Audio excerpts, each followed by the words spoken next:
I'm your host, Sean MacKenzie. Thank you for joining me once again on my channel on data engineering.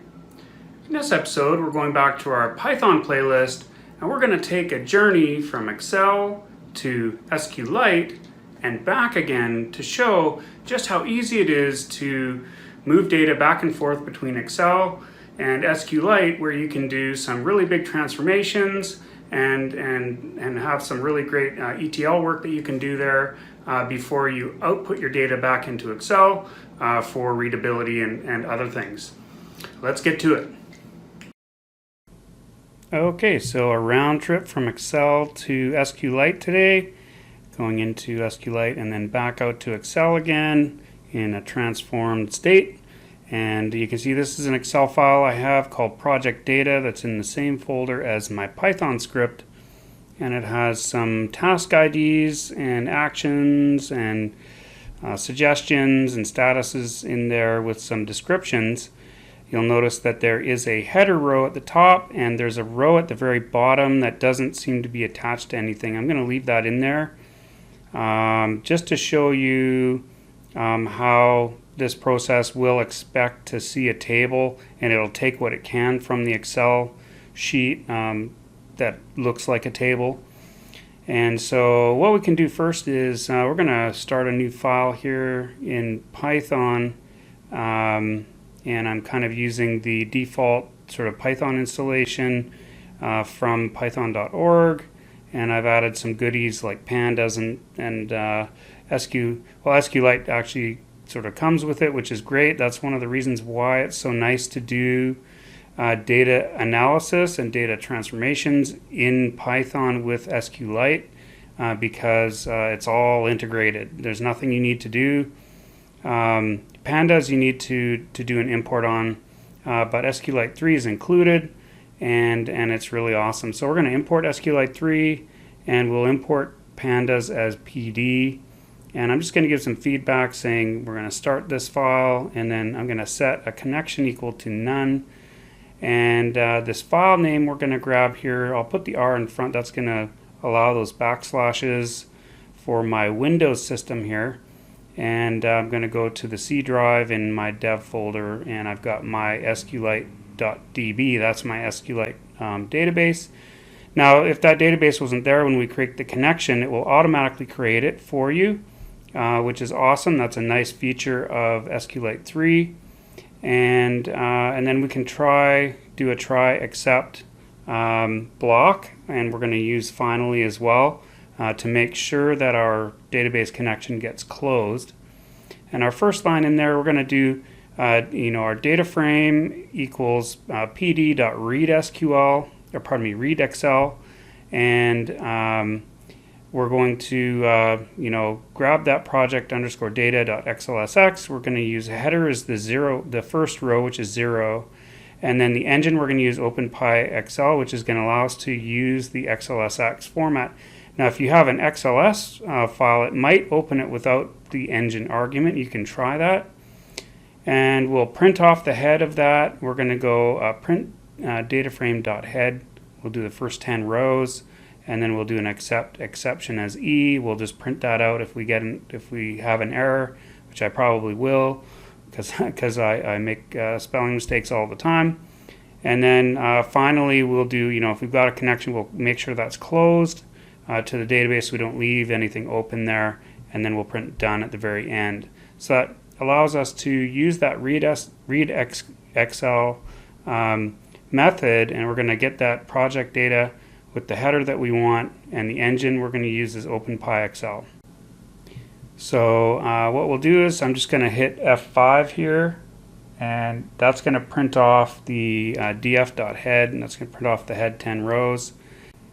And like I mentioned, we've got the except block there and the finally to close it. And so I'll just hit F5, let's go. We'll print starting, and then you can see there are it looks like 10 rows. Yeah, the header 10 rows. We've got our task ID, column name, task type, and task description, including some data. And there's 3 types. There's suggestion, status, and action in that table. Now you can imagine this is a table with like 100,000 or a million rows. But what we're going to do is we're going to grab those action records. So make a note of that. We're going to get our action records and we're going to output those at the end back into Excel as if we had done some big data transformation. We're actually just doing a select here, but you'll see. So we need to open our database, and we're going to do that by setting our connection object. We're going to do SQLite3.connect and then the file name argument in there, and then we can print database connected. And that gives a little feedback, lets the user know, hey, we're connected. And then we'll do data frame to SQL. We're going to use to push that that data frame that came from Excel that we've got in our pandas data frame there. We're going to put that into a table called My Projects, and we'll use the second argument as the connection, and then we'll use the if exists argument. Now, I will mention a couple things. We're going to use replace, so every time if we run this over and over, it's just going to replace that table. But you can use append, and you can also use fail, and that will, cause it to fail. It won't do anything. So you can pick and choose how you'd like that table in SQLite to be created, and we're going to use the replace option there, and that's going to replace that table if it finds it. Otherwise, it's going to create it. And so we'll create an SQL string. We're going to go, now we've got our data in the SQLite database, and we're going to select from it. Now this is where you can do all kinds of really cool stuff using that relational database engine. You could do like massive joins between 100 tables and all that kind of stuff if you wanted to, and that's really what the meat of it is. If you got a whole bunch of data that was in Excel and you need to join it and do all kinds of crazy stuff to it using SQL, you can. And so we'll do select star from My Projects where the task type equals action. So we're just going to get the action records from that table, and then we'll use the we'll do df read, the data frame for our what we're reading from SQLite is going to be pd.readSQL with SQL and the connection, and then we'll print off the head 10 rows of that, just like we did with the previous select, although that was from Excel. So now we've got the data frame. Pandas is going to use read SQL with the SQL and the connection. That's going to output that into the df read data frame, and we're using our SQL string that we created there, which is select star from My Projects where task type equals action. So we'll hit F5, and you can see now we've got the first output that we had. That's from the Excel sheet, so that's printing that off again, just like we did on our first sort of iteration. That's our print statement there that you see.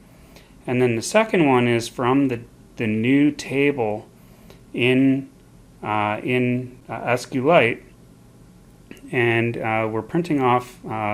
We've grabbed another data frame from that table using our select statement, and we can output that into, now there wasn't even 10 rows, so we printed off the head 10 rows, but there was only 6 by the looks of it. So so that's great, and that's exactly what we want to see there. So of course now we have a data frame in memory which is df_read, but we don't have an Excel sheet yet, and that's what we want to do now. So we're going to take that data frame that we read from the table, pretending that we did this 110 different transformations in our database, because that's where the value is, and we're going to output our results now to Excel, and we're going to use that df_read.toExcel, and we just need to put the name of the Excel file that we want it to be, which is actions.xlsx, and I'll hit F5 on that, and we get the same output that we had before. And now you can see there's when we read the input sheet, we read the output data frame from the table, and then we created a file with that data frame, and then we were done. So now I should be able to go, and I'll just go and grab that file action .actions.xlsx. And as you can see here, we've got some indexes along the row header here and along the top. And the index that you see in column B, that is the index column that was created in the SQLite table. And the one on the very left in column A, that's the data frame index that was automatically created. And so the data is sort of encapsulated in there, but you manage to get it out, and then you can do all kinds of stuff in Excel if you need to, and that is exactly what we wanted to see there. And that, in a nutshell, is pretty much what the sort of back and forth from Excel to SQLite really is. But the magic of it is that when you have a whole bunch of very difficult, CSVs and Excel sheets and things like that, you're going to ingest all of those into SQLite, and then you can do your really big operations if you need to do, joining between like 5 different tables, having iterations of, outputs and things like that. That's where this becomes really, really handy to be able to input from Excel into SQLite and use that relational database management system engine and in order to do your transformations. And that is exactly what we want to see. Interested in joining my group for some more behind the scenes action? Make sure to check out my Patreon. The link is in the description.